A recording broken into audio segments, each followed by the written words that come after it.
tika ko yemba nzembo ser na biso aba mvute nzembo wana ozo mvute nzembo wana eza nini okota na studio nini studio ngo ebeba yo kangisa nini nani fere na poto yo kangisa fere na poto ngundi abana ke Kinshasa na teka ta sel na ko kelinga sol sima pola na lumba solo batanga basasi batanga pe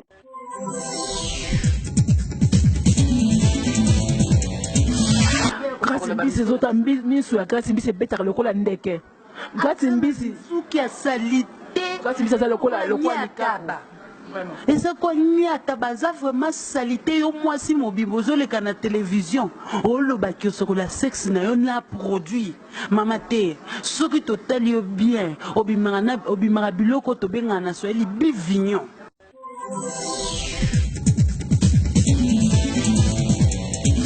la sexy hein jongo ki sexy tala makolo je ne sais pas bande dans boli mbisanga tala likolo ka bomoni vero nde likolo grâce mbisi ezali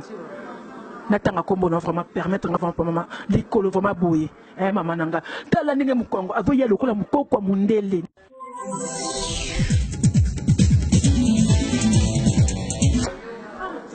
obimaka bivignon nde wana il faut utiliser produit wana ere avo okende coucher na mobali mpo bamona bivignon wana otonga saswa mbela mbokaka epe bien ya gu yango ya miba Cecilia mwasi mokuse na mbete bonga ntango oza mobali mwasi molai na kati ya mbetu ntango azobina na kati ya mbetu moto azoka bien mama na ye biso ezaka secret moko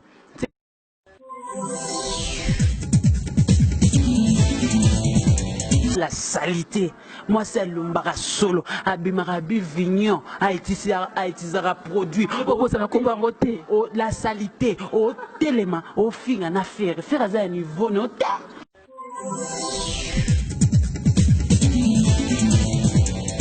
yo la salité yo vraiment yo penza ai yo vraiment yo penza i yo vraiment